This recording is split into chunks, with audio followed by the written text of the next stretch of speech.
Episode 100. Oh my goodness, guys. We have officially made it to 100 official episodes, but more videos because we've done like tailgates and stuff that we don't consider as like episodes, like pop-ups. But tonight is officially our 100th episode. So thank you to all who are joining us tonight live and who all will watch us at a later time. And we are super excited to be here and live with you guys on the special nights. Yeah, it's a big deal. It's something to celebrate. 100, anything is a monumental mark. And we began this journey almost 3 years ago. Yeah. And we just have so much fun enjoying our sports teams and our passion. We decided to share it with pretty much everyone who wants to come along on our journey and also interact with us and share their thoughts on not just our teams but their teams. And it's been so rewarding for both of us. Just, again, documenting our adventures and sharing it with you all and hearing about what you guys are up to and who you guys support. It's really a great night tonight. Yeah, and we've morphed into such, considering where we started, right? Obviously, you had no idea what the podcast. I had somewhat of a knowledge based on, me being somewhat technology advanced, and we put it together. Yeah. And like going back on our original episodes and seeing how much we've grown. One of the bloopers that, if I had to say, there's a lot of them. There's a mostly lot. Mostly involving me. Mostly you choking up on your words. But there was an episode. We had OJ McDuffie on one of our earlier episodes, and I remember I didn't know how to put him in the room, but then I did. But then I didn't think he could hear me. So like, I will say that despite us having 100 episodes, we've had very few technical difficulties. I mean, I say that now and watch like something crazy happen.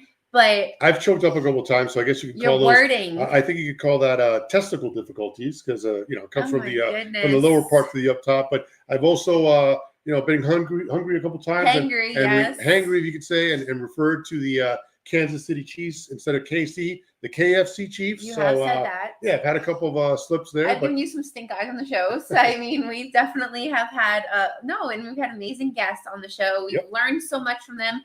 We've everybody from our local sports reporters like Will Manzo, Josh Moser. We've had Richmond Webb on the show. Our guests, one of our hosts tonight, have been on the show before, and super excited to have him on again tonight. So actually tied with Richmond Webb. So our guest, they're going to get ready to introduce him. Yeah. But our guest, this is his third appearance on our show, and he is tied with Richmond Webb for most appearances on the SoFLo Sports Show. I think to have any record with Richmond Webb is amazing. That's pretty awesome. But this man deserves it.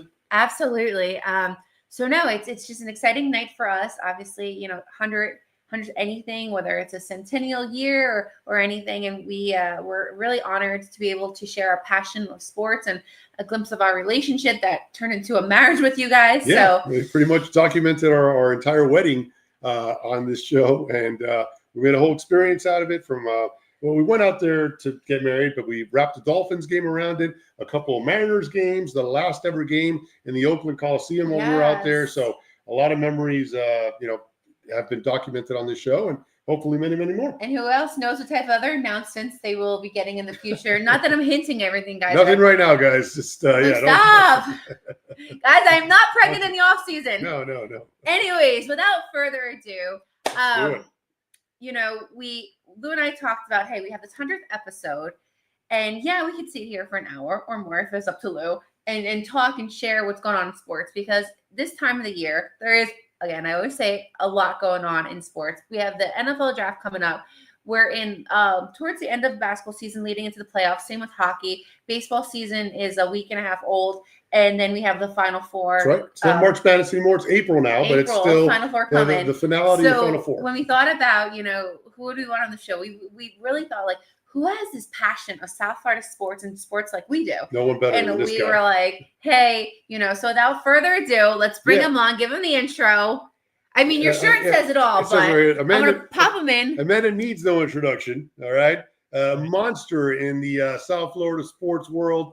None other than Orlando Alzugaray, the Big O. Thank you for joining us on the show, on the big show tonight. The Big 100 show. Congratulations, first of all, guys. 100 episodes. That's freaking awesome. So that's fantastic. So I am honored to be here on the 100th episode. And again, honored for the third time. Yes. And by the way, 27-22 Heat end of the first against All right. Memphis. So, We that's like that. We'll take it. another We'll get a thing little point streak watching going. our Heat kind of turn things around after all that mess. So Exactly. it's pretty cool to watch. So yes, I appreciate it and thank you. And born and raised here, that's all I know, man. My South Florida sports. 305 till you die, right? That's Yes. how we do it. But no, we're definitely going to talk Miami Heat basketball. And, one thing I love about you, not even like about you, is you say it how it is. And you Always. and I have so much, I remember the whole Jimmy Butler thing, and I was texting you. I was in the stands, and I'm like, they're attacking me on X because I'm saying it how it is. So, especially with all these different controversies with some of their star athletes, you are one of my biggest idols because you say it how it is, and you don't get that all the time. People, tend to sugarcoat things. So I'm so excited to talk to you about the different teams we have, and I know we're gonna get the truth out of you tonight. Yes. Well, I mean, it's the only way I know how to do things. You know what I mean? I don't like doing things for clicks. I don't like doing things for shtick. I'd rather just be brutally honest, whether I'm excited about something like the Heat now that they've washed away this mess and all that kind of stuff, or what's going on with our Dolphins or whatever it is, or the Panthers. It's somehow people are panicked right now, which is so silly. You know what I mean? So stuff like that. It's just fans are fanatical, so sometimes they don't want to hear the truth, and that's the sad part.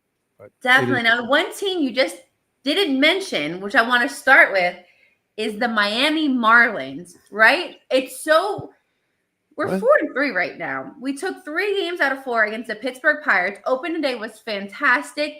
Jeff Conine Day, where his son Griffin hit a home run. Dan Marino threw out the first pitch to Joe Rose. So we're 4-3. And so a team on paper, right? This team wasn't really supposed to develop until the next 2 to 3 years. So I don't know if it's just a lucky start, but we will see. Stop it. Let's see. All right. It's too early to tell, but I'm happy. I'm a happy girl. They'll lose 100 games. They're not spending money. They just, this is all nice because it's the beginning of the year and everyone's not fine-tuned right now. So this is the time of the year where they can steal a couple of wins here or there. The Mets weren't hitting anything anyways, even before the Marlins. So it was kind of like a struggle for them. But it's good that they picked up a couple of victories. These are fun little stories. It's all, but there's no substance behind that team. And that's the problem. If you don't spend, you just don't win in this league. It's just the way it is. And if they do develop, the problem is you never keep a core. And if you're not going to keep a core, you'll never develop any kind of winning and you'll never develop a fan base. You and I know, right? Lou and Ash, you all know that, Sandy's gone. It's just a matter of when, he builds up the value by going out every time on the mound and pitching a good game. And then the teams that need either an ace or a number 2, because that's what Sandy is on a really good team. He's either an ace or a number 2. So they're going to wait for the biggest trade offer and then he's gone. And then, it's just a vicious cycle that they have been putting us through for 20 years. And it just kind of gets tiresome of it because to me, I don't even talk Marlins on the show anymore. I stopped last year and I don't mention them at all this year at all. I will not mention them until they start to spend and really care about winning, then we'll do it. But all this stuff that they do is all fluff. It's not real substance. And that's the problem I have, that you really aren't giving the fans, it's a lot of hot air and there's no substance. And if you don't play in baseball, there's no way you're going to win. It's like college sports now. If you don't have an NIL, it's going to be hard for you. Look how predictable the tournament was. The 4 number 1s went in, the ones that are spending the most in NIL. Those are the teams that are probably the best teams, in basketball. Well, baseball is the same way. It's really hard to surprise what the Marlins did in 2003 and what the Royals did. Those things are rare. And it's like lightning has to be caught in a bottle for one moment and everything has to go perfect. And Kansas City and the Marlins did exactly the same thing. They won the championship, and yet they couldn't keep the team together. And so that's, that's the sad part. And since then, and by the way, we only won the championship in 2003. Let's get this straight, because Dave Dombrowski, in his fire sale, he got Beckett and Burnett and all these people, and Lowe and Castillo and Lee and and Cabrera. The heart and soul of that team was brought by them. And then Loria, luckily, they only had to get Pudge and Pierre and Redmond and Urbina.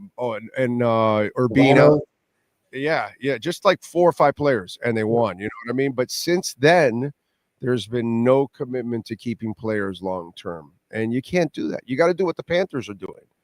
Now we've had a guy that is Barkov that now kids have grown up with Barkov. And now he's won a championship and been to a couple of championships. And so now kids get to grow up with Barkov, and they get to fall in love with Kachuk, and then all that. And that's how you build a fan base. That's how you build a culture. That's how you build trust. And that's the problem with the Marlins. They've never built trust. And if you have no trust, at least the Dolphins will spend. They may not do it right, but they'll try at least. You know what I mean? Inter Miami, they're going to spend like crazy. The Panthers are going to spend. Marlins, there's no spending there. And so that's what they do. Unfortunately, they don't live up to their commitments.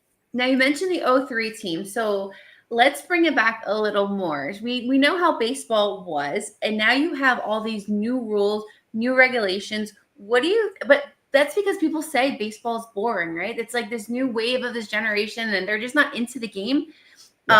Like we would expect. So because of that, and they changed these rules, they have the pitch clock now and all that. Do you say leave baseball as it was and let the game play out? Or are you kind of like with this whole new wave of baseball?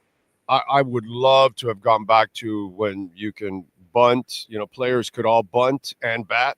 Players could all hit to different fields instead of playing, you can manufacture runs and you can play for the big innings. We had managers like that back in the day. The Orioles had one in Earl Weaver for many, many years. I'm old enough to know there were guys that played for the big innings, and then there were guys that manufactured runs, but your players were more complete.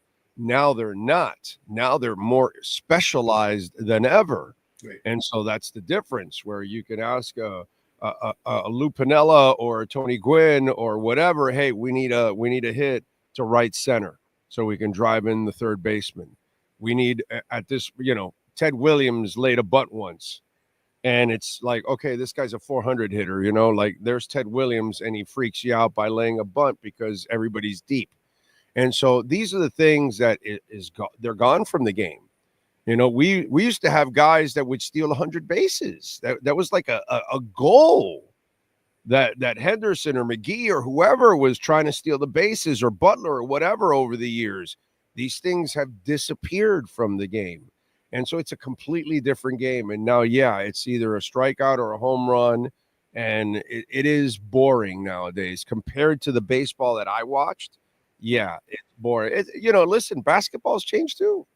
Basketball, the center's gone. The game, the back to the basket game is gone. The physicality of the game is gone. The defense is kind of weak. It's mostly a 3-point game. Some games have changed, unfortunately, and not for the better. And baseball and basketball are two sports that have not changed for the better. Football has had to adjust only because of health issues. Yeah. And, that's the reason why they've had to change some of their rules, because, damn, the sport is brutal. Hockey has adjusted a little bit, but it's still a great sport as it is. But, yeah, I would love the old way of playing baseball. It was more exciting for me. It was a lot more fun. There was a lot more involved in the game. There was more managing going on in the game, too, at the same time.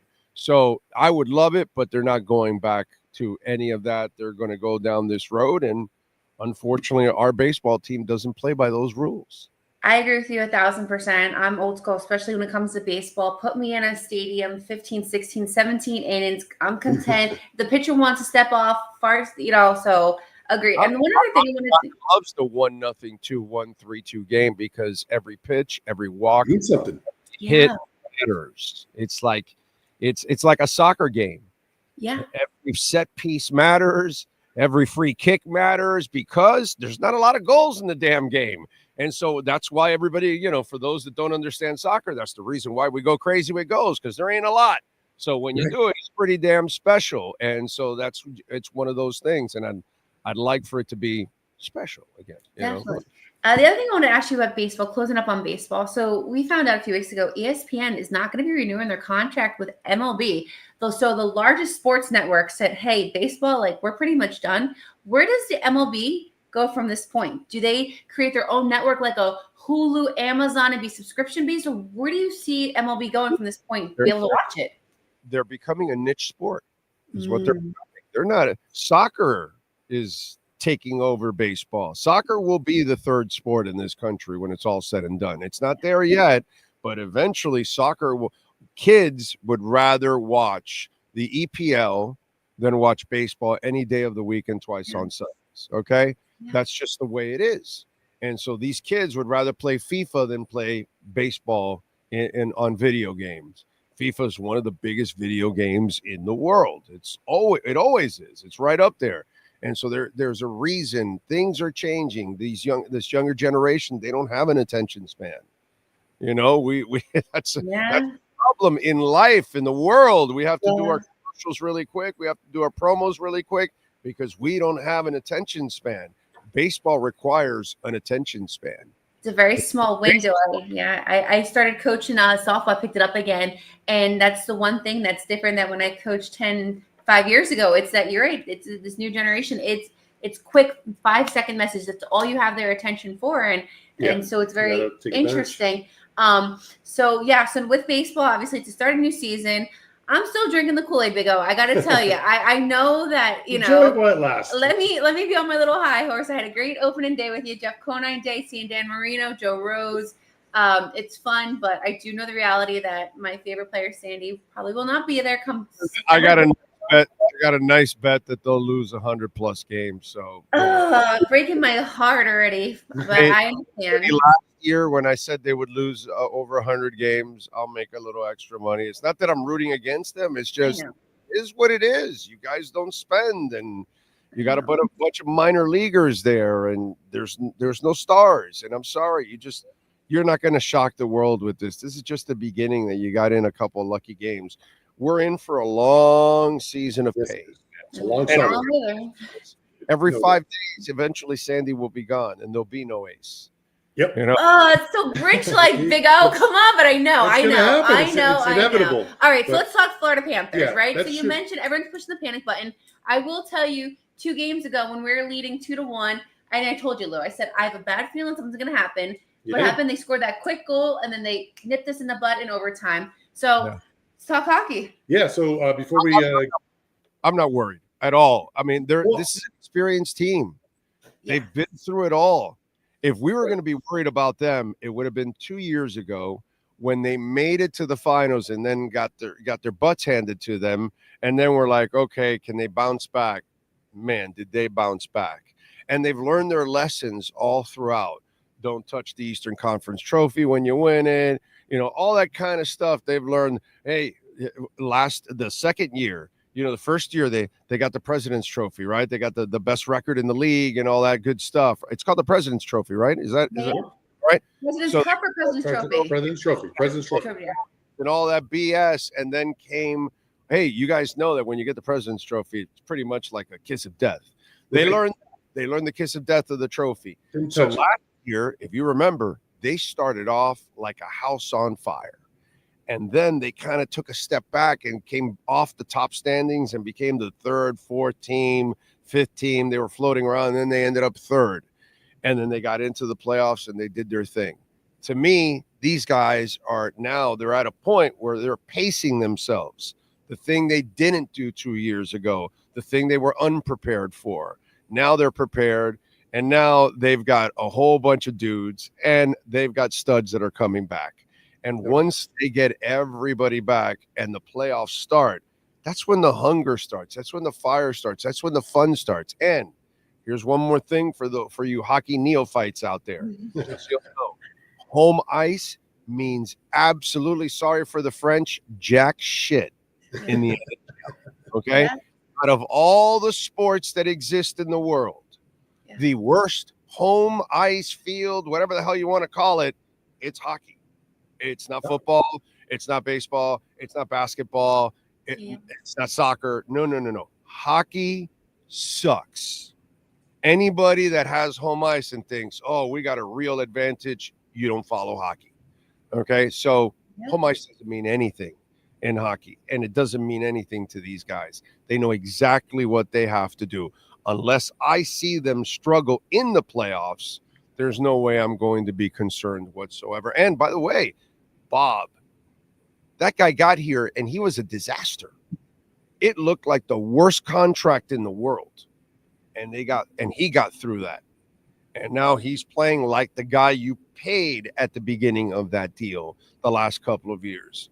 We love him. The Bobby chant breaks out all the time. Listen, I'm with you. No panic time. But, the loss last night did knock him down to the third spot in the Atlantic Division. So you are behind Toronto and Tampa. I know. Right now, if the playoffs were to start, we'd have to start at Tampa, a big state rivalry there. But look, I'm with you.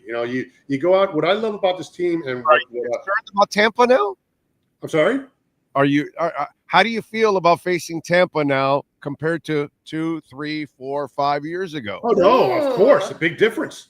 Big difference. But the issue here is we got a GM who put not only kept the main core together, he went out and he got Brad Marchand from the Bruins, who we destroyed them the last couple of years, and then he gets a big time defenseman in Seth Jones, who's causing terror out there. As you mentioned, we're going to get Kachuk back. And then the real sticking point is, and you brought this up in social media last night, just how Eric Spoelstra didn't forget how to coach, and what you're seeing, unfortunately, not taking place with the Dolphins. You got a Paul Maurice who is calm, cool, and collected.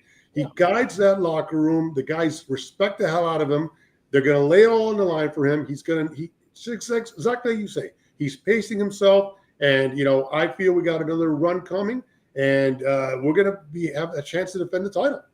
Yeah, there's no bye weeks here or anything. You're not playing for that. So you're going to play, dude. You got to win 4 games in the series. Just get it done, whoever the hell you're facing first round, and get to the next one. You're the best team in the league, or if not one of the best, go out there and prove it, and that's it. I am – the Panthers are the least franchise that I'm concerned about. They're the most mature. They're the only real proven franchise in town.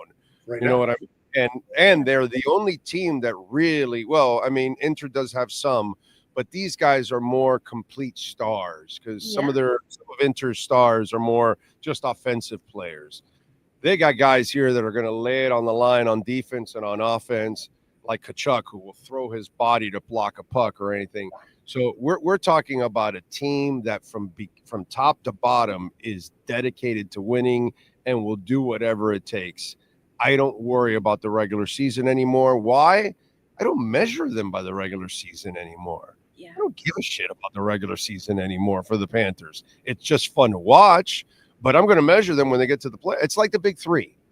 Were you really worried about how many games the Big Three won or not? Bro, when you get to the playoffs, let's go. Start winning. That's what matters when you get to the playoffs. When these guys get to the playoffs, that's the time for Bennett and the boys to start to be who they are, and Reinhardt and everybody else out there. That's what I want to see. And that's when their stars will start to do their thing. So to me, I don't start to have any concerns unless they struggle in the playoffs. No doubt. And so I know that, one of the big things is losing Spencer Knight. In order to get Seth Jones, we have to get rid of Spencer Knight, backup goalie. The backup goalie now, his name escapes me, but he's 1-3. The good thing is that in playoffs, you don't get back-to-back nights. So you're going to have Bob, Bob 2.0 with his Bob's crazy moves. Be, behind the goalie every night, unless it's a blowout, either way. But so, that a little concerning because Spencer Knight had really come to resurge himself there, and he was doing his thing. But hey, you want to get better, and we sure as hell got better by getting Seth Jones on the team. You got to give something up, right? And that's why, again, that's a true GM job. Yeah, Lou, think about it this way: Bob is here for at least 2 more seasons. Mm-hmm. Yeah, right. So Spencer's not starting for 2 more seasons. Exactly. This is your window. Right now, and you can't allow it to close. And so your backup goaltender is not going to be that important. Plus, these coaches and this front office, there's a guy there, I think it's Drieger. Isn't he like the third guy? Yep. Drieger was one of the reasons why you were in the playoffs a couple of years ago. So these guys have got to know that they've got enough back there to get by, and they're good enough at coaching these guys up. So if they think Mr. V can get the job done, or anybody else that's, the backups, I'm going to trust these guys. I'm going to trust the GM, and I understand what they're trying to do. They're trying to win now. And while Knight was developing, are you sure he's the guy in the playoffs and in the Stanley Cup Finals? Is that proven? That's not proven at all. We don't know if Spencer can do that yet. You know what I mean? We like it, but we know Spencer has had his own personal issues, his own ups and downs. You know what I'm saying? So if you have an opportunity out of Seth Jones because you have a better chance of winning the Cup again this year, that's what you deserve to give Bennett and Tkachuk and all these guys that are sacrificing right now. You don't worry about the future 3 years from now. This GM will find another goaltender 3 years from now. Oh, and by the way, when that guy's off the books in Bob, we happen to have an owner that will spend money. Again, we're not. Let's go. Let's bring it full circle. This isn't the Marlins. Yeah. Okay. These guys will go out, and if they can't draft him, if they can't trade for him, if he becomes available in free agency, then they'll do whatever it takes, because that's what Viola and Sifu have proven from the get-go, and that's why they have followed the footsteps of the Heat. That from the second they took over, their franchise gets better every year, their culture gets better every year, their footprint in South Florida becomes bigger and bigger every year with everything they've done at War Memorial and everything else. Yeah. Panthers are just doing it right. I don't worry about that. I know people freaked out with the Spencer Knight thing, but when you have trust in the front office, in the coaches, especially the goalie coaches and all of that, I'm good, man. Yeah, and you don't have prima donnas and drama, right? You don't have a Jimmy Butler. You don't have a Tyreek. And that is really what distinguishes between the other Miami teams, is that there's so many distractions, and the Panthers just know how to put it together. And I'm sure there's drama off the ice and everything, but they keep it away, and it's good. It's healthy. It's not toxic.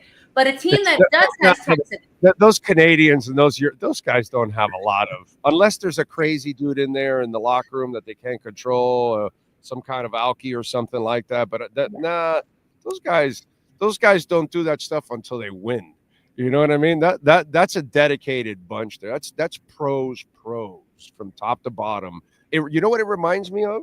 I'll tell you what it reminds me of, Ash. The 97 Marlins. Oh, I could see it. I could see just healthy, fun, togetherness. I would walk into that locker room, and again, pardon the French, it's effing business. Yeah. Von White's not there to screw around. Gary Sheffield's not there to screw around. Charles Johnson's not there to joke around with you. Neither is Darren Dalton. Neither is Kevin Brown, who's a royal pain in the ass. You just go walk around that locker room. I covered that entire locker room. It wasn't about, as they say, grab ass and joking around and just clowning around. No. Moises Alou wasn't screwing around. All those guys were about business. Yeah. And that's when you walked into that locker room. It wasn't about screwing off. It wasn't about what I'm going to do on my day off. It wasn't about some joke. I know social media wasn't a thing then in 97, but none of those guys are going to be worried about their selfies, or they're not going to be worried about, doing some kind of thing and worry about their brand and all that kind of shit. None of that. Yeah, none of that. 97 Marlins team. And guess what? We're in 2024, 2025, and we're not seeing the Panthers all over social media and worried about their brands either. Bennett and Tkachuk and all these guys, all they want to do is play hockey, win. And if they win the Cup, then they're going to have fun and go let loose, because there's a time and a place for everything. The 97 Marlins and the 2025 Florida Panthers are a lot alike in that sense. That's a good comparison. Yep. And I know Ash is going to talk to you about a team that did have a little drama, but it now has ran into shit. But before we do that, again, this is our 100th episode. We're joined by Big O. Orlando Alzugaray here. Thank you so much for joining us. Everybody in the room, thank you for your comments. We'll try to get through them, but we're focusing in on our time with Big O here. And, if you have not done so already, please, hit that like button, subscribe to our show. We want to do 100 more. So, get a chance, subscribe and like the show. And Ash, you got to. All right. Yeah. So, well, Miami Heat, let me tell you, as you know, up and down, man, this season. This is like not even Disney, because Disney at least has some structure. This is some like Six Flags craziness. Obviously, Jimmy Butler, I'm past that. I know people still yap about it. He came here, last week, the Golden State game, whatever. We won 6 games straight. We won against the Celtics, but before that, we lost 10 games straight. And what was good, nothing's good about that, but during that time, we were in Providence, Rhode Island. Mm-hmm. We went to Providence, St. John's up in the NCAA tournament. Sorry about your Johnnies. I know. Thank you. I will spare you the full talk about that, but that's a whole nother conversation. But in Patino, we trust, so everything will be okay next year with NIL money. We'll get a lot of good talent coming. Yeah. So when we were in Providence, obviously there were Heat games going on, but we were just so focused. But then we'd get the score alerts and be like, dang, another one. So here we are, right? Won 6 straight, lost 10 before that. I think it's still okay in the sense that Tyler Hero is still Tyler Hero. Coach Spo is still one of the greatest coaches in the NBA. Bam's fine. But are we pushing the panic? Yeah, Ash, a couple of weeks ago, I'm getting all over on social. Well, I don't know about Spo. I think I'm like, what the hell is wrong with you? Nothing's wrong with Spo. Spo's okay. Pat Riley's doing fine. Everything's going to be okay. Jimmy Butler was a big toxic problem. He's gone. We don't even worry about him, But with Jimmy's exit, right? Then the offseason. First of all, do you see us making the playoffs and having a run, or do you think it's going to be an early departure and that'll be it? What do you think? Well, let me backtrack a little bit because I want to disagree with you on a fun thing there. Tell me. You said the losing and all that, it wasn't good. It was freaking fantastic. Oh, tell me why. Why do you think? Okay. These are a bunch of young guys. Yeah. Bam and Tyler have never been put in a position where you're the guys now. Mm-hmm. You've always had to follow Dwayne Wade or Jimmy Butler or whoever else is around is your leader. And then you, like good soldiers, you go support the older players on this team, whoever the hell it's been since they've been in the league. Okay. They've never been the guys. That's true. So now you took away the blanket. What's the name of the kid from the Peanuts? Not Charlie Brown. No. What are you talking about? Lionel, right? Linus, whatever. Yeah. You don't know that. Yeah. I know exactly what you're talking about. He took his little blanket. Right, and he's walking around, and he needs that safety blanket, right? And like Jerry Tarkanian in the towel, right? We take it away from his ass. Now that's it. Bam and Tyler. Linus was his name. We got clarification. Thank you. Right. So we take away the towel. They have no dependency anymore. That's a good okay. point. Jimmy's gone. Now they had to deal with the freaking nightmare of Jimmy for 2.5 years of if you're playing or you're not playing and you want your money and then the ugly last half year here and the fight with the organization and all that kind of stuff. So now these young guys are all going through hell. Okay. And now you've got all these other young guys. Oh my God. Like Khalil Ware and Pele Larson. Yeah. This is how they've been broken into the league. Yeah. Thrown into the star fight with an icon in Pat Riley and, just disaster all over the place. And Pele is going from minors back to the majors, back to the minors, back to the majors, all that kind of stuff. Everybody has gone through hell and back. Then you go into a 10-game losing streak. I love that. You know why? Because that's when you find out about people. When you get married, well, guess what? I've been married with my wife for 31 years. When I see that somebody got married and they've been married for 2 or 3 or 4 years, I say, you're playing house, dude. We get to in 15 and 20 years, now we're talking. Why? It's really easy when you get married. But when you've got kids and you got a mortgage and you got cars and you got insurance, you got to pay for everything, you got to do everything, and all that kind of stuff, it puts pressure on relationships and you got bills and all that. And then that's when you find out if your partner is your partner through thick and thin. through death till us part, that kind of stuff. And that's what I love about this. Now we found out who the hell these young guys are all about. And after all the hell you've been through, you turned this shit around. You've won 6 in a row. Pele Larson, they're giving you time. Your dog. Khalil Ware, your dog.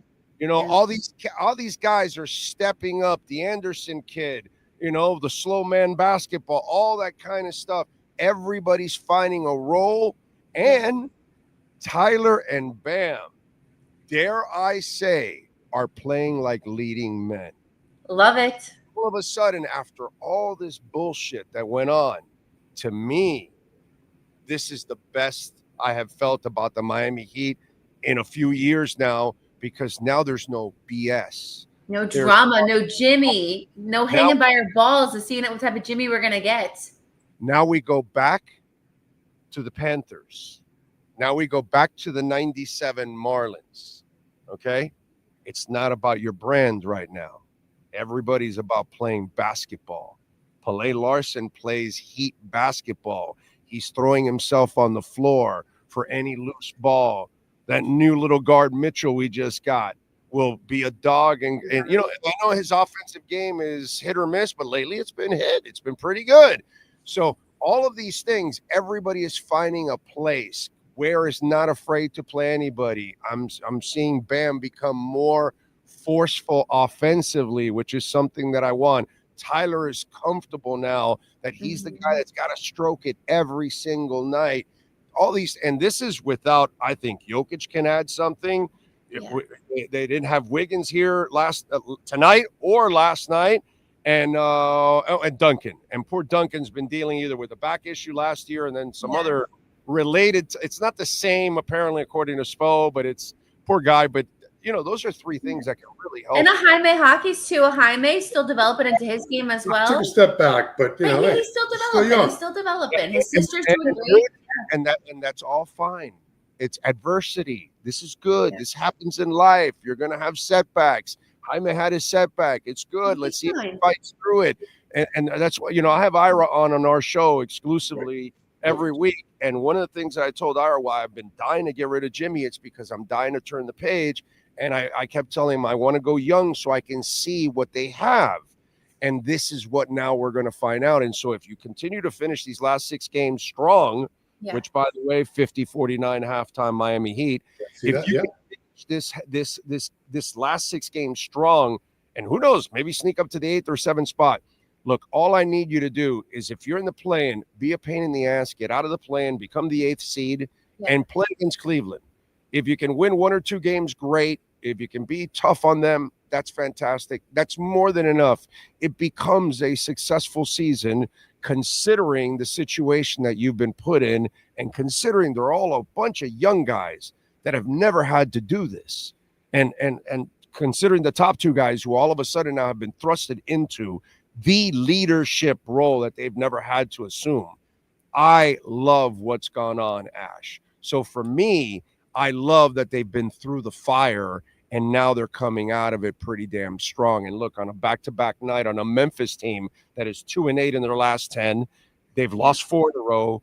They're losing in the standings there in the Western Conference. Desperately need that game, and the Heat aren't at a full tilt. And here they are still winning at halftime.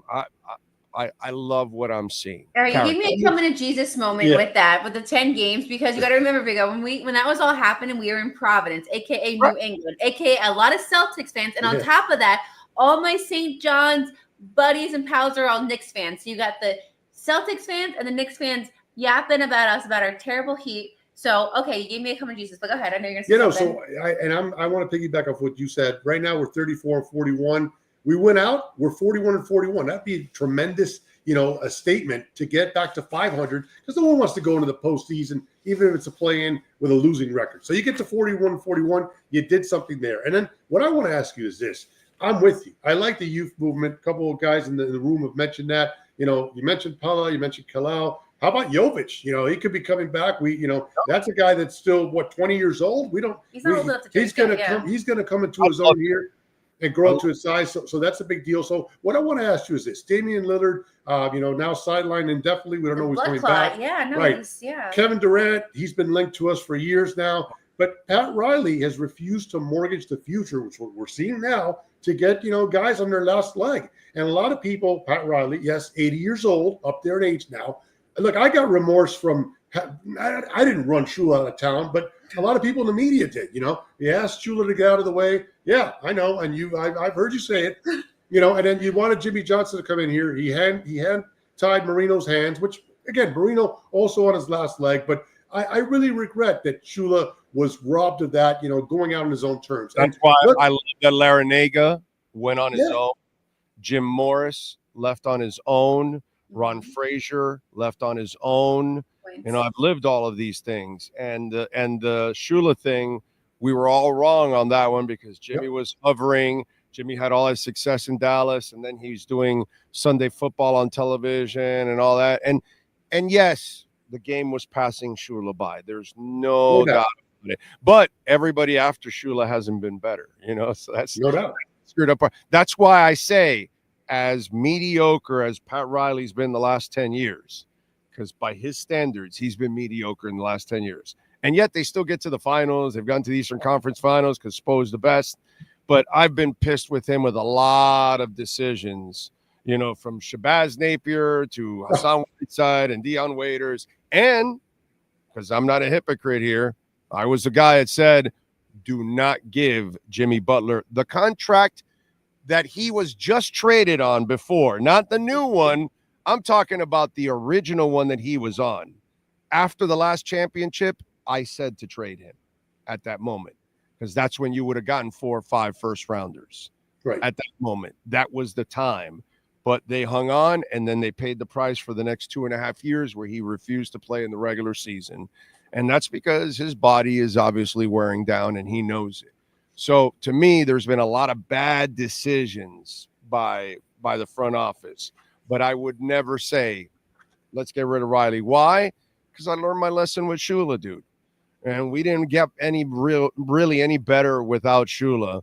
Nope. Even on Shula's best years or worst years as of late, we're still better than all the stuff that we've been doing lately as it is. No doubt. I would have liked for Shula to go out on his terms. And so that's why with Riley, even though I haven't liked some of the moves he's made, in the last 10 years, there's a lot of them. Danny Granger. I mean, I could just go on and on. Dwayne Dedman. I could just go on and on. Kyle Lowry. It's been really tiresome. Lowry. Oh, big. Oh, my stomach just turned. Spo has made this place look so much better than what they've done in the front office the last 10 years. He's made chicken salad out of chicken. And he constantly does it, and he's awesome at that. But I would never, ever say Riley stepped down. He's earned it right. He's earned it right. With Riley till I die, and you find a way to fix him, my man, because we're never going to be better off without him. I agree. He's earned the right. Forget about what he did before here, which is legendary stuff in LA, Showtime, and even the Knicks, which were doormats for decades, took them to the finals. And so he's taken, by the way, 4 different inclinations of this Heat team, this franchise, to the finals. He's reinvented every single time, brought superstars down here. So I'm with you. He deserves the right to see it through. If it wasn't for stinking Michael Jordan, we might have had one at that time. Maybe I agree, 100%. Because us, the Pacers, the Cavs, the Jazz, the Knicks. Who else am I missing? There's maybe one more team at least, but there's several teams that were really, really, really good during that time, and they all could have won a title. Did I say the Pacers? You did. The Davis boys and all that. I mean, there were some really good teams in those days, and Michael stopped all of those teams from winning a title. So we might have had another one if it wasn't for stinking Michael. No doubt. Right after Michael retired, I thought our best chance was actually the lockout year, 99. It ended up being, again, the Knicks got the best out of us 3 out of 4 years. But that 99 season, it was the Spurs and the Knicks in the finals.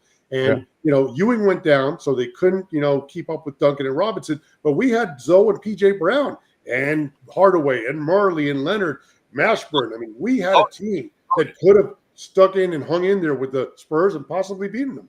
So, Yeah. you never For know. me, the one that hurts is the first Shaq year.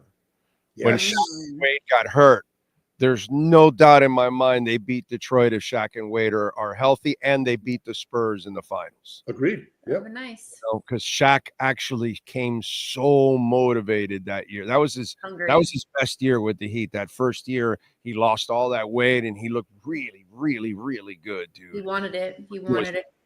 Ass, man. God, that season hurt.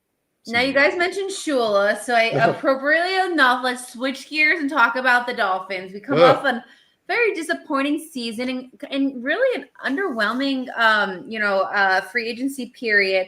Some movement recently, obviously, Calais Campbell found out he just got sent to Arizona, where he spent his first 9 years of his career, where he was drafted in 2008. So it's almost like a full circle for him to go back to Arizona.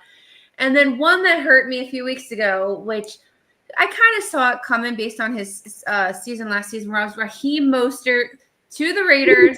But, he is old. Okay, give me a boo-hoo. I know. He's older. He's been around the league. He's not the type of running back that maybe he was. So, fine, he goes. Javon Holland to the Giants I think that was 4 years. So he gets sent up north to a rebuild Giants season. River Craycraft goes west to the Seahawks. And then Kendall Lamb to the defending Super Bowl champs Eagles. So, okay, we saw some of those movements happening. Some players that, some of us gravitated to like. And then yet we're left with the Tyreek Hill trade talks. Is Tyreek going anywhere, or are we going to be stuck with this drama? That was never going to happen. I've been telling people forever that was never going to happen. They cannot do it fiscally. Yeah. There's no movement with Tyreek for one more year. And there's no movement for Tua for 2 more years. Yeah. So all these people, I had some Dolphin fan, and I get it. Some of you all, you just want to hear some echo chamber, and you just want to hear what you want people to tell you. But I'm sorry, it's just not going to happen. They fiscally, they can't. They're trying to win. They were already limited in cash, as you can tell by the way they're spending this offseason. They can't go out and spend a ton, because once you're paying your quarterback and you've paid all these other guys, they don't have that kind of cap space anymore. So they've had to be limited. If you go and trade Tyreek or try to trade for him, you're going to have less cap space, because money will get accelerated into it, and then that will kill you, and you'll have less players. What people don't understand is, a lot of you out there, you got to understand this. They're not rebuilding because the people that are in place are trying to save their jobs. So as much as you want to get rid of Tyreek, or if you don't like Tua or anything else, they're not going to do any of that. Yeah. Fiscally, they cannot. And as I just said on my show, I think it was yesterday, okay, I don't have a lot of hope for this season. I'm sorry, okay? I agree with you. 1,000% big. I'm with you 1,000. I'll go in, positive attitude, do all the watch parties and everything, but I'm not thinking San Francisco in 2026. No. I love the team like you do, and we'll watch it, we'll root for them, and we hope for the best.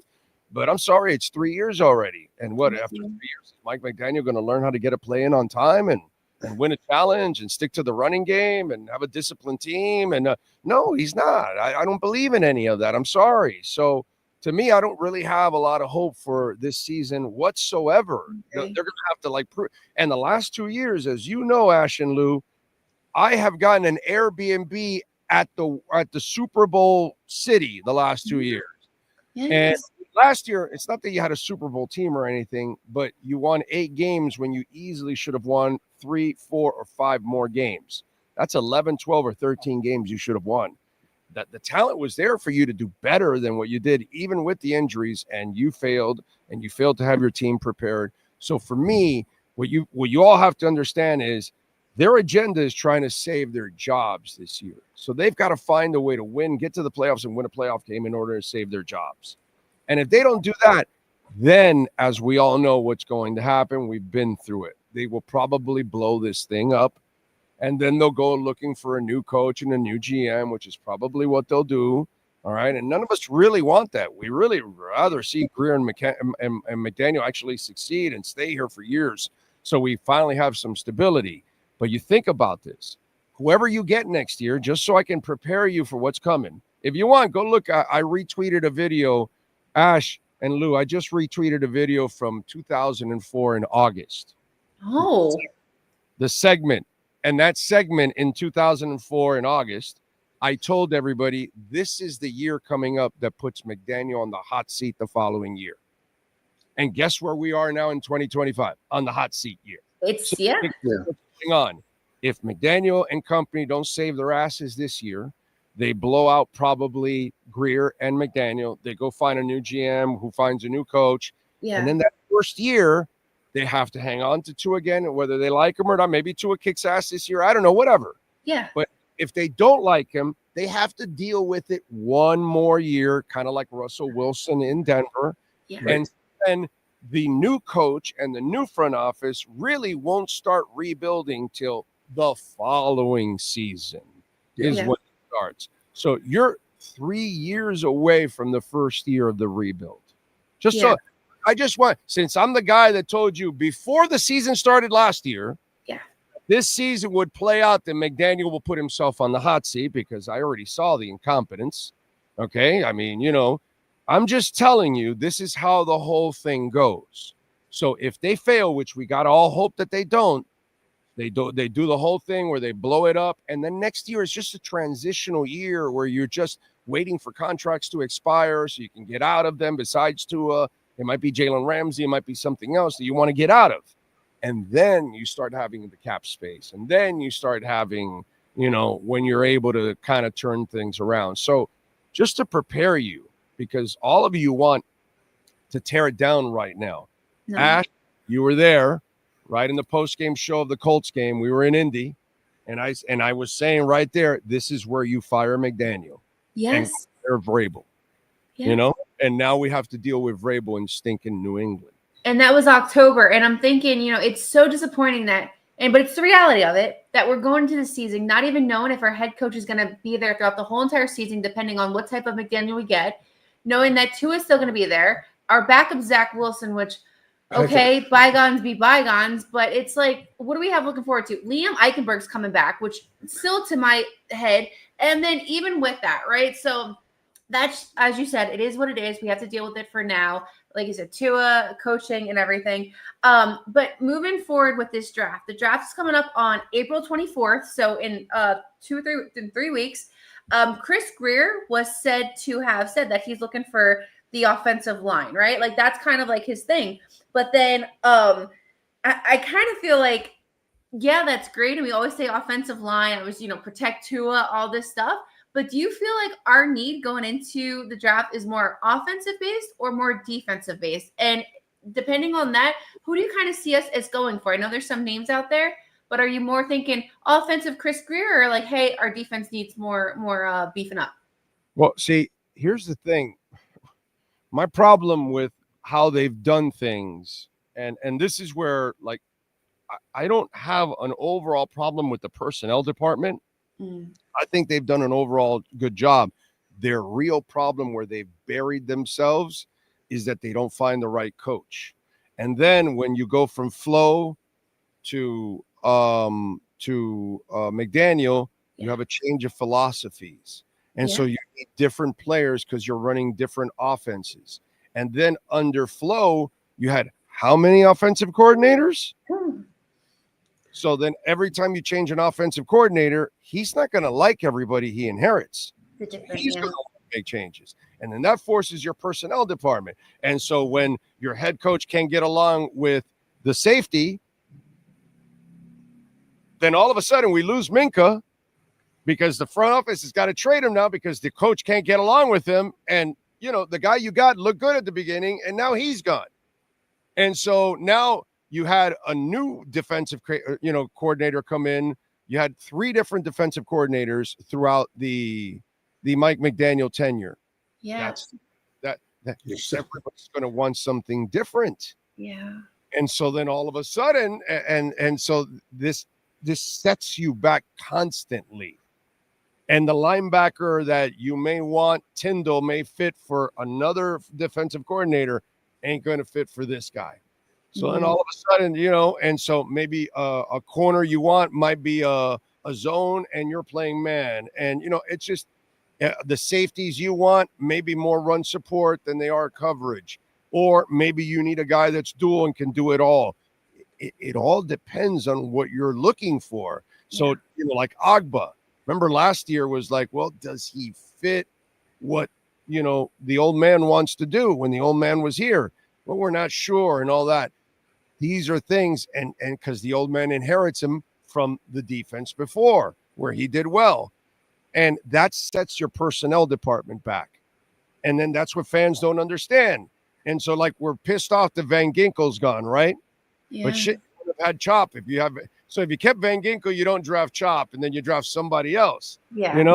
It's just, and then we have a coach that doesn't put an emphasis on the guards. Mm-hmm. But yet the last coach liked guards because they had Rob Hunt. So it's funny, like, but they don't like guards. They don't draft. Well, dude, they drafted Rob Hunt and they developed him, and he didn't have a sack last year, didn't have a penalty or something like. He had like these crazy stats. What was it? He didn't have a penalty.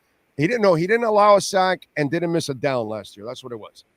So all these kind of things will set your team back constantly. Yeah. And the worst thing that a front office can do, which is what they've done, unfortunately, is have constant turnover of your head coaches and your assistant coordinators. So if you continue to have a different defensive coordinator every year, you're never going to get ahead on defense. And if you have a different philosophy on offense with one coach to another, you're never going to get anywhere. You know what I mean? Look at what Flo did from one year to another. It was constantly changing. And there's just no continuity. And that's what's really important. When you go to Kansas City, it's the same coach, it's the same defensive coordinator, it's the same offense. There's continuity. When you go to the Miami Heat, whether you play there or in Sioux Falls, you are playing in the same system. Heat culture. Yeah, you're playing in it. That does make a lot of sense. When you play in the Yankees, okay? Yeah. When you play in the minors and you go play in Tampa, you're playing on a field that has the exact dimensions of Yankee Stadium. Okay? These are things that are very important in sports in order for you to have success. The Dolphins have failed to have continuity. And because of that, that creates the mess we have. It's like if the Dolphins had a farm system, like a AAA, AA, like it would be such more of a mess. So it's like one mess of them is enough. Yep. But I think with the draft, I think the Dolphins do focus on the defense side. I like the defensive tackle from Oregon, Derek Harmon. But he's going to have to go first round because if he doesn't, we're not going to get him. Second round, he's not going to be there. But you are right. It depends. A lot of it is not a cookie cutter system that we have in place, unfortunately, because it has not been to our benefit. So It's going to be interesting how the draft goes. But I will tell you, all the speculation every year, to me at least, it's always a surprise. We go in and we have our top 2, 3, 4 people who we think is going to come. And then all of a sudden it's like this guy left field. So who do you is there anybody who's on your radar who you think might be joining us in 3 weeks? Membu. I have him down too from Missouri. Yeah, I want offensive linemen. See, Armin Membu, yeah. And the problem is all you got to do is go look at Alabama. Okay? That's the offense that Tua needs to play behind. He needs to play behind an offensive line that keeps him clean.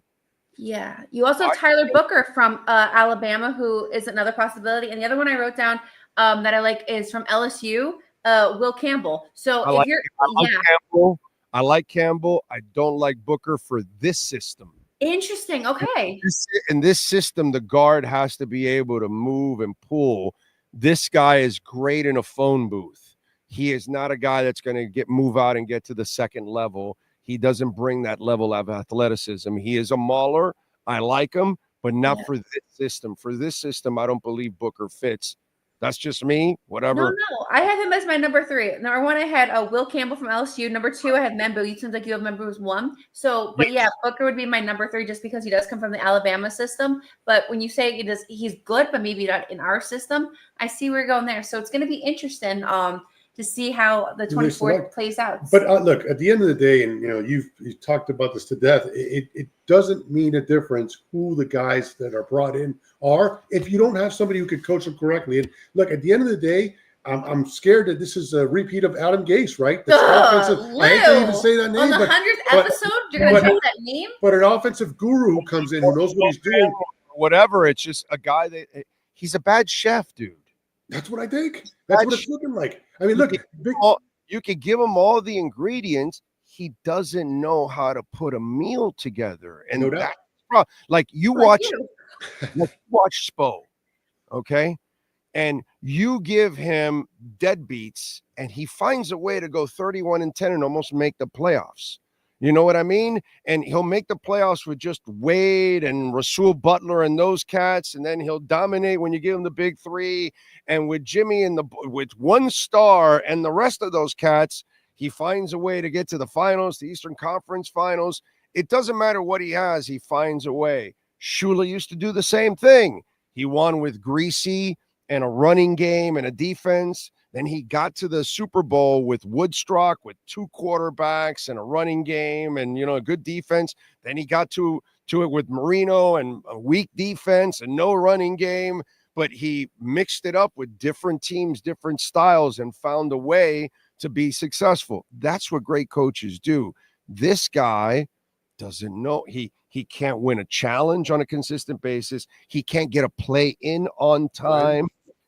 That's a real problem. You can't get a play in on time. Your team never plays discipline. There's all kinds of pre-snap penalties at times in the worst moments. Your players are undisciplined. Your top receiver runs the wrong routes. You reward Julian Hill every week after he screws up by playing him again the following week. You put no importance on guards, thinking you can make anybody a guard. You don't stick to the running game when it is working. And you have to understand who you have. You have an unathletic quarterback. You need to put the wall of Montezuma in front of him. That's what you do for Brady. With a big ego too, I must add. An unwhelming quarterback with a big ego, but let them put us up on a thing. Whether it's Brady, whether it's Marino, whether it's Drew Brees, whether it's Peyton Manning, when you have a guy that's unathletic, that is just a passer, you need to build a line in front of the man. Okay? Pat Mahomes can move. And yet, the 2 Super Bowls he lost, why did he lose them? Because his offensive line was terrible and he got his ass kicked every single time. Because even Pat Mahomes, who can move, needs an offensive line. But with Tua, you have to do what they did at Alabama. Build a big, strong line. Give them a big-ass running game, a strong running game. That way, you're sucking in the linebacker and the safety, and then Tua's killing you with the accuracy, with the play action, and all of that. But if you're going to make Tua try to be the guy that he thinks, oh, man, this coach is incompetent. He can't get a play in on time. My team can't do it. I have to try to run. I have to try to do this. I have to try to tackle this guy. Tua will never last because that's not who he is, yet he doesn't know that, by the way, which is the worst part is Tua is injury prone and he doesn't seem to understand that he's injured. He thinks he's a god. He thinks he's Thor out there with his which is just, but again, it's all mounting on top of it because he's the quarterback and he's watching constant failure around him. And so it's like he feels like he has to do more when he really should not. If the play is there, take it. If it's not, bro, throw it away. Yeah. Okay. Live for the next play. But he doesn't seem to want to learn that. And don't go slide because when you slide, it doesn't end well. Don't try to get those extra yards because you're not that guy. So it's the same story. It's the same plot, and we're stuck in it like you said. Weren't that guy. Lots of quarterbacks weren't that guy, and they knew it. When Marino would throw an interception, I saw every interception he threw. He never bothered to chase anybody. Nope. He was just like this and moving his pants and pointing, and I'm going to get it. And that's Marino, and that's it. And he was going to come back for the next play, and that's what I want. I want my quarterback. Peyton Manning was going to do the same thing. Drew Brees is going to do the same. These are all statues. They don't move. They're not there with their legs or anything. And Tua doesn't seem to understand that. And it's also their fault because they refuse to build the offense that allows him to do. But even think about this. Even with Alabama, he still thought he could outrun 2 fat guys who landed on him and blew his hip out. Yeah. Yeah. Yeah. And so look, and based on that, they go. So what was your thoughts? Because again, going back to McDaniel, and you comes out of the Shanahan system, right, as the guru, but yet Shanahan's able to win when Garoppolo goes down. He discovers Purdy. Purdy goes down. He's winning with Blaine Gabbert. Meanwhile, McDaniel can't develop Skylar Thompson for 3 years. Was horrible with Snoop. It came down to Tim Boyle. He couldn't even get a pass off with him. So what do you think about Zach Wilson? I mean, is there do you have any hope of a reclamation project with Wilson, with McDaniel? It's proven that he's able to not. Has never done anything for any quarterback here, including Tua. He makes it harder for Tua by not staying with the run, by not getting a play on time, by his team being unorganized on a consistent basis, by having a number one wide receiver that constantly runs the wrong routes, by having a tight end that is an absolute disaster in Julian Hill, by not using Jonnu Smith in the first month of the season. I could just go on and on and on and on and talk about the deficiencies of Mike McDaniel. So to me, dude, you were around Skylar Thompson for 3 years and you had no idea he couldn't play. You have no credibility in my eyes. I don't want to hear anything about Zach Wilson. The only thing that's great for Zach Wilson is that those women in Boca that have a lot of surgery, they are going to be Golden Girls standing up for that young man. And so a great move by him coming to Miami, because the MILFs in Boca are going to be lined up for Zach. Boca Town Center. All he has to do is autograph signing in Boca Town Center, and he's going to be one happy MILF Banner starting Zach Wilson. My gosh, let him live his life.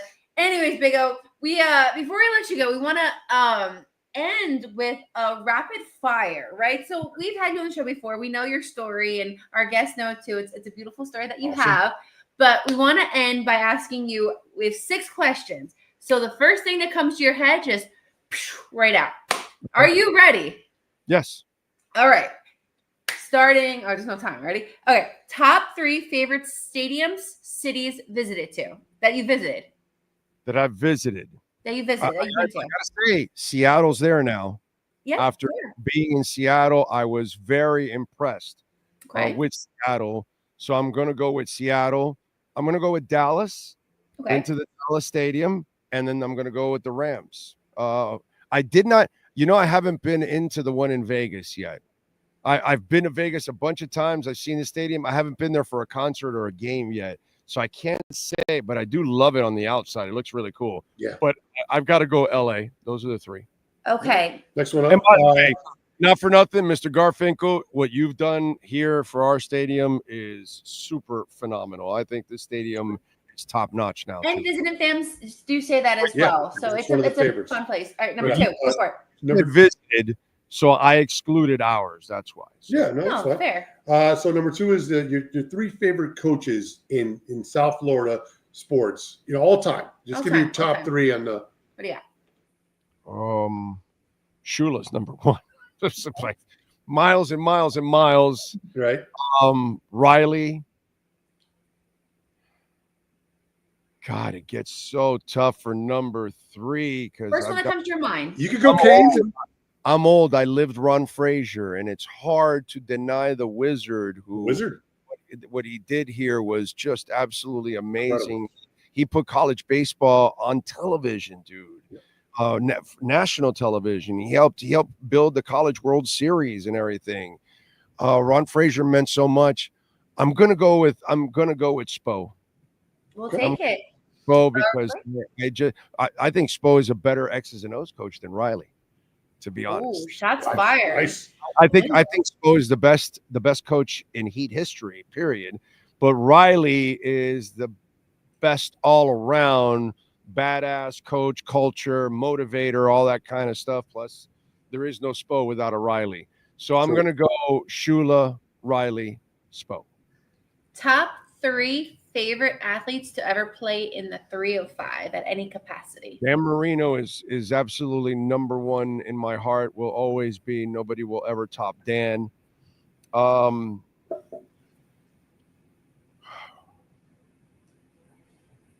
Nat Moore and Alonzo Mourning.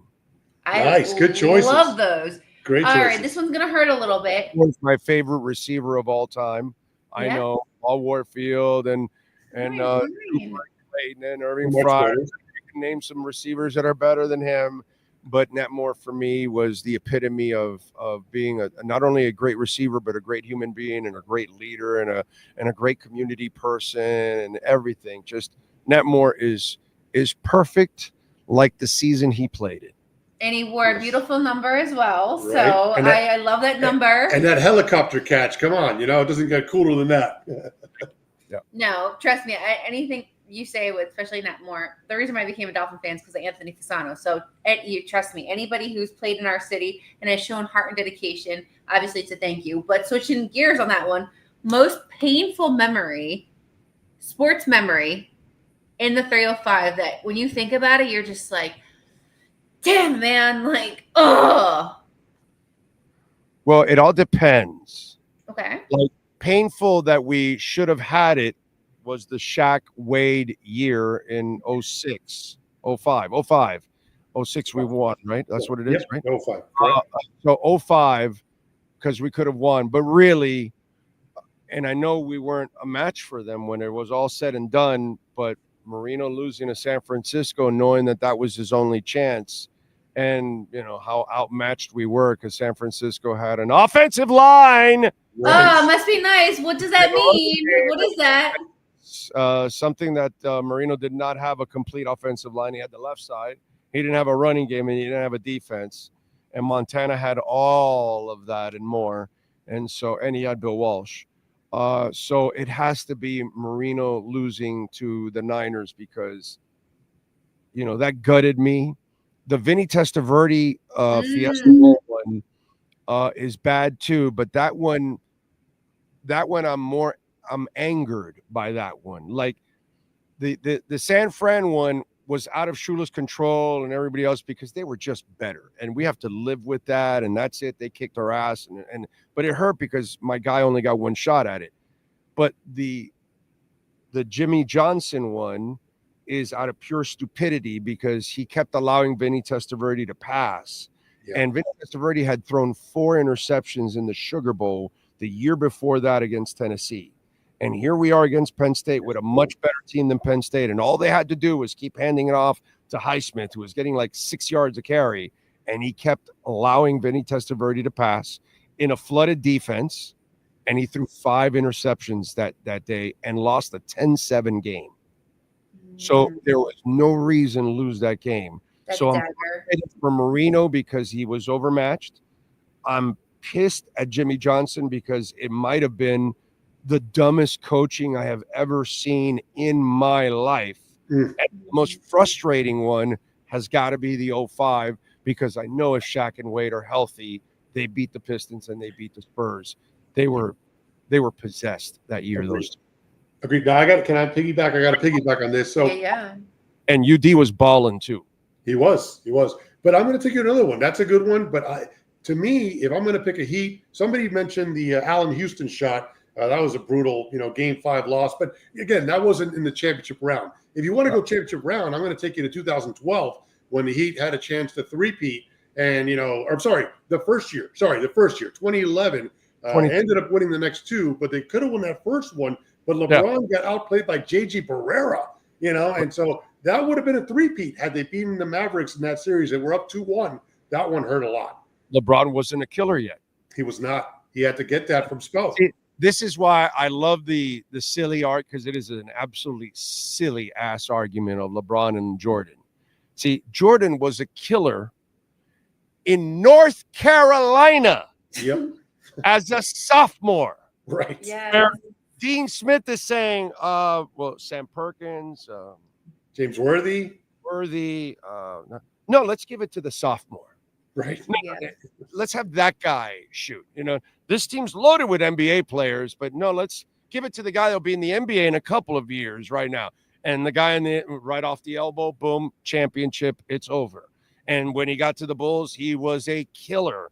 It was just he was playing with Rory Sparrow and Orlando Woolridge his first couple of years. He didn't have any talent around him. You know what I mean? Everybody needs talent, So even Michael Jordan needs the talent. And so to me, that's the difference. Michael was a killer from day one, whereas LeBron was still deep into the pros and wasn't a killer until his second year with the Miami Heat.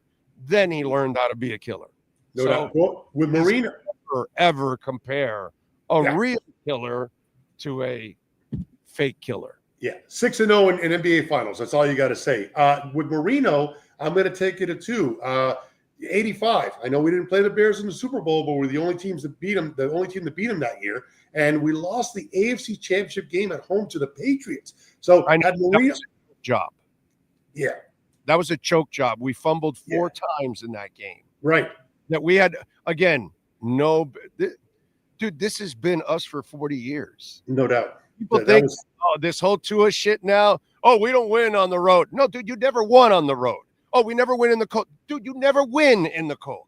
Oh, we never win big games. Dude, you never win big games. With Marino, with Jimmy Johnson, with Jay Fiedler, with whatever. You don't win big games. I love these Dolphin fans that have this like short-term memory, and they think everything that's been happening to us now has been happening for 40 years. And that Patriot game is a perfect example. Yeah.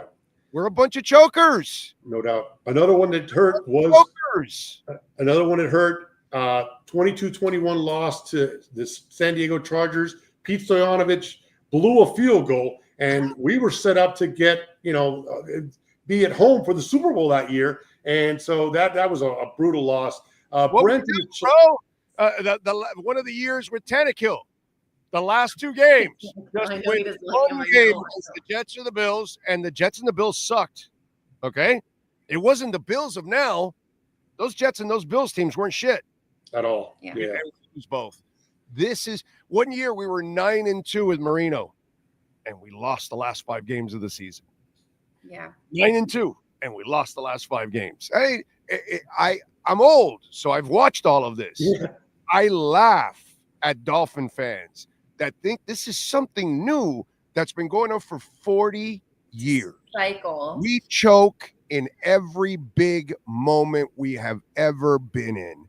And now, over the last 30, we rarely make it ever to the playoffs. And when we do, it's an embarrassment. And it doesn't matter who the owner is, who the coach is, who the GM is, who the quarterback is. It doesn't matter. It's who we've been, dude, for 40 years. Sad, but it's the brutal reality of our. So you mentioned bad cycles, so that leads me to my next question. Now this one I want to preface. We're going to talk about best moments. Now, one of my best moments in being a sports fan, to me personally, happened a few weeks ago when St. John's won the Big East tournament. Okay, so there was South Florida, though. I know, but I just want to preface by saying the joy of that. For seeing my team who has had bad years, a lot of bad years, yeah. Steve Lavin years and Mike Anderson rebuild, whatever, to finally come into 2 years, Rick Pitino to see that a Big East, right? So I felt so much joy, and I stopped myself a few times, and I'm like, damn, the Dolphins never gave me this type of joy that St. John's did. And then when they won the first round, when they won their first game, another joy. So it leads me to my next question. Best sports memory for you in this town? Well, let's just go with one and only one that stands out. I'm going to piggyback off of what you just said. Joyful. I'm sitting there and I'm watching the Miami Hurricanes as an upstart taking on the Nebraska Cornhuskers. And they achieve the height of all heights. Surprise us, because a couple of years before that, we were celebrating that we were in the Peach Bowl with Jim Kelly. Okay, like our town was going crazy that we were in the Peach Bowl with Jim Kelly. All right, so now we're in the national championship, and we win it with Schnellenberger, and that starts the run and the greatness of the Canes all the way leading up to 2001. Yeah. So it starts a run like no other that we'll never experience again in the history of sports. Certainly the Canes will never, ever have a stretch like, especially the 4 championships that were won in a really short amount of time. That to me is the greatest moment for me personally in sports history. There's a lot of those kind of little moments, but this one ignited a dynasty. And that is just absolutely awesome. So I'm going to go UM Nebraska. all the way. Well, you say dynasty, and I sure hope that this sparks a dynasty for St. John's and Rick Pitino for a very long time as well, but I'm not holding my breath. And last question I know Lou actually wrote down this question for you, so I'm going to read it. I know you're a big rock and roll fan, big music fan. You take great pride in that. I love your choices there. So I want to ask, what are your, give me your top 3 bands. What are your, who's the ones that you saw, bands that you saw live? Bands or singer, right? Yeah, singer, whatever music. Bon Jovi, maybe. I mean, that's kind of, because there's, when it comes to, there's all kinds of singers that I've seen from, Dennis DeYoung to Bruce Springsteen to Bruce Dickinson, amazing singers from Ann Wilson. I've seen all kinds of singers. If I'm going to go with, I don't know how, because there's lots I can think of individual concerts, or I can think of individual performances, or I can think of just like so blessed to be here. Like, let's say U2 Unforgettable Fire at the Sportatorium, row 2. To me, that's like one of my favorites of all time. You know what I mean? Or I could say 97, U2 Oakland Coliseum with Oasis opening up. Wow. Oakland Coliseum. Something like that, or recently I saw, like a few years ago, I saw Metallica, Greta Van Fleet, Cage the Elephant, all together. That was a phenomenal show. God. If I start to think about some of the great concerts that I've seen, it's just so many. Who's your top 3 performers, right? That's good. He gave. How about this, Big O? How about Big O's? Go ahead. Just watching U2 at the Madison Square Garden was absolutely there. Van Halen and the Rolling Stones in Orlando at the Citrus Bowl, where they actually parachuted in. Wow. God, it just gets crazy when I start to think. And then when I start to think about newer bands, whether it's Dirty Honey or Greta Van Fleet or Rival Sons, those are bands that I because there are some new bands that I listen to and I'm a big fan of, and I really enjoy their music. Lizzie Hale, who from Hailstorm, I think she's a goddess. I think that if you got Pat Benatar and Joan Jett to have an offspring, it would be Lizzie Hale, things like that. There's just, it just could go on and on and on. I remember seeing Styx once at the Sportatorium where Dennis DeYoung held a note from one end of the stage to the other, and that was an enormous stage, and it was just like sick. I remember seeing Santana at the Surprise Musical Theater for the Shango tour, and he did 3 hours and like 15-20 minutes. He did like 3-4 encores or something like that. It was absolutely ridiculous. Never seen him jam like that ever again. And I've seen Santana, several times. It's just I start to think about some of the shows that I've been to, and that's impressive right there. All you just mentioned. How about this? How about Big O's a closer now. You're behind the bullpen. It's the 9th, and that door's opening up, and you're coming out. What's the song you're coming out to let the batters know Big O's coming out there? What's that song? I think he's coming out to Sandman. "Hollow Be Thy Name" from Iron Maiden. Nice. Ooh, that's gonna let them know what's coming. I like it. Right. No, see, I see you as Sandman. I see the whole, like a Virginia. Mariano's got Mariano's got that. I'm not going to steal Mariano's thunder. Everybody else tries to do that. I'm going to have my fair. I can see him. And it'll be Iron Maiden, and it'll be "Hollow Be Thy Name." I like it. We'll deliver that one. In other words, when I'm coming out of the bullpen to walk to the mound with "Hollow Be Thy Name," the guy at the plate knows death is coming. Right. There you go. I like it. I like it. Oh my goodness. I love it. Can you be our closer? Anyways, Big O, it has been so much fun hanging out with you tonight. Like always, whether we're hanging out with you in person or on the show, we admire our friendship with you. And, like I said at the beginning of the show, you speak the truth.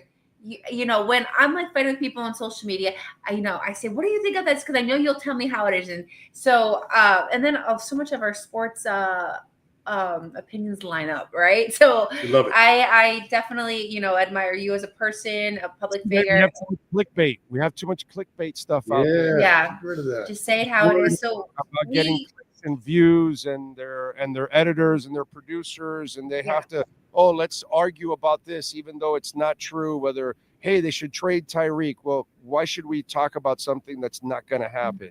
And then he feeds into it with his little emoji eyes and stuff. So it's, whatever. Anyways, but we appreciate you coming on tonight for our 100th episode. We hope to do 100 more and have you on, of course, future shows. But thank you again for hanging out with us tonight. Your time means so much to us. And we appreciate it. And so tell people how they can find you. I know everybody here already knows, but go ahead, just drop it one more time where they can get you your shows. Well, you can follow us on X or Twitter, whatever the hell you want to call it, at Big O Show, of course. And you can find us at Big O Radio Show on Instagram, on Blue Sky, on Threads, and all that good stuff. And then our show on YouTube every morning, pretty much at 10 a.m. Sometimes I do it in the afternoon, like today when I'm at Hialeah Park. But you can catch it on demand. The Big O Radio Show there on YouTube. You can find us there. Please subscribe and hit that like button. And you should hit that like button there. Ash, Lou, much love. Good luck. Keep rocking. And I'm always here anytime you guys need it. And Lou, thanks for sporting the shirt, bro. I appreciate it. You got it, man, of course. And also tell everybody about the Crypto Bro Show. I know you're doing that. I know you always say, hey, After I'm now coming off. I still have concussion, symptoms right now. Okay. So I've only been doing the show, and I haven't done the Crypto Bro Show in the last 2 weeks. 3 weeks actually since I suffered the concussion. So I'm going to start the Crypto Bro Show probably next week again. But if you're into crypto, I'm a big crypto guy, Bitcoin, and we get to talk about what goes on in the world of crypto and Bitcoin and investments and all that good stuff. So in the same channel at Big O Radio Show, you can find there the Crypto Bro Show. And on my regular show every day, I will touch on crypto at one point or another, even if I'm not, since I haven't been doing the show the last couple of weeks, because I didn't want to put a lot of taxing effort on myself. I still talk crypto on the show, as we always do, because we talk music and all kinds of stuff, sports and local teams. So please subscribe. Thank you all for supporting, and congratulations to your 100th episode. Thank you, Big O. Thank you, Big O. We'll talk soon. You got it. Be good out there. Good night. All right. Well, that's always awesome being joined by the Big O. Yes. Talking about our favorite teams. So friend of the show, friend of us, and it's always just an honor and pleasure to be able to talk to him.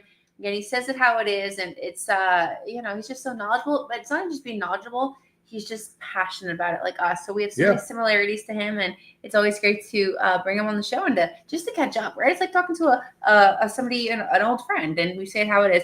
But guys, again, as we started the show, this is our 100th episode. It is our centennial episode. We have been around for 100 episodes, and we hope to give you 100 more episodes, hopefully down the road with better Miami sports news instead of the up and down roller coasters we've had.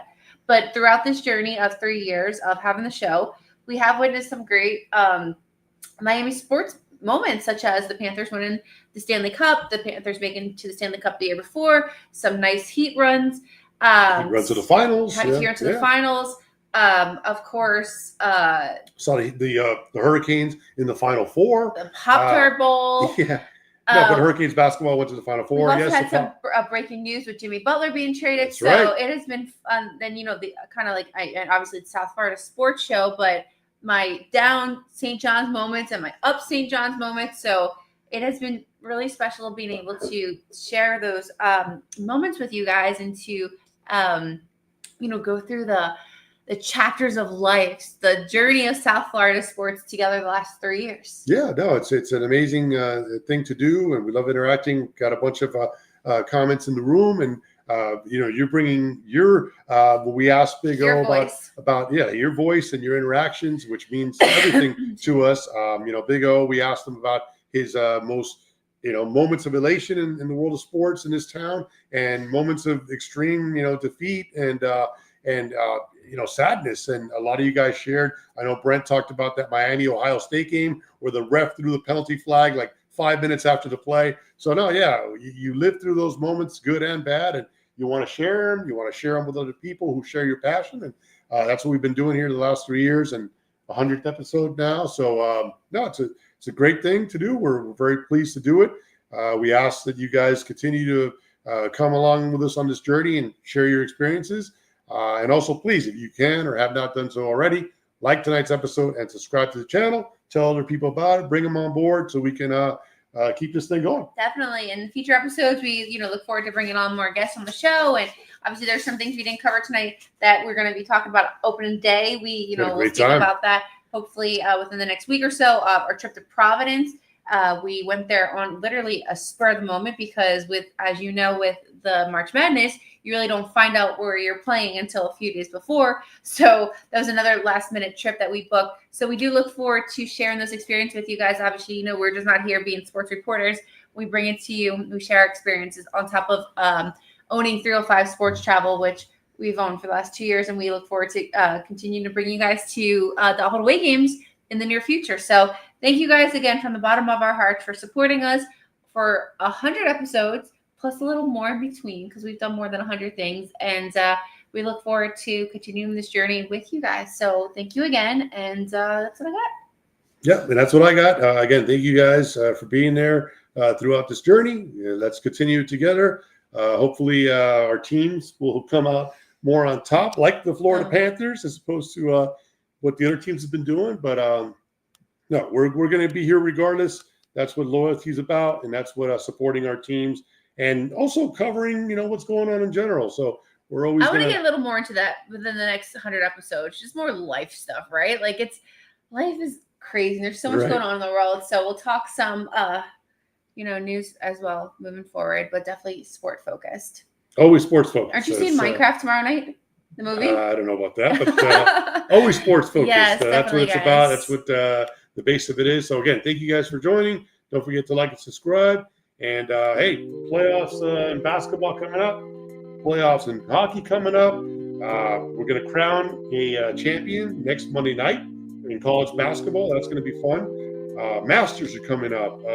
Just nonstop. It's always something going on. Baseball pretty much will have its attention during the summer, but the big event coming up is that draft, that NFL draft in 3 weeks in Green Bay, Wisconsin, and we're going to be breaking that down. We're 3 weeks away, so we'll be on top of that and getting ready for this next huge NFL season. I agree. All right, guys, thanks so much for tuning in.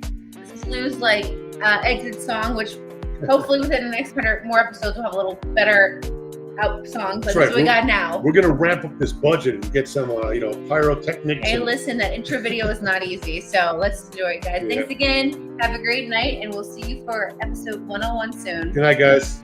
Great rest of your week. Weekend's almost here. Yeah, it's like Friday at this point. Yes, it is. All right, guys. Good night.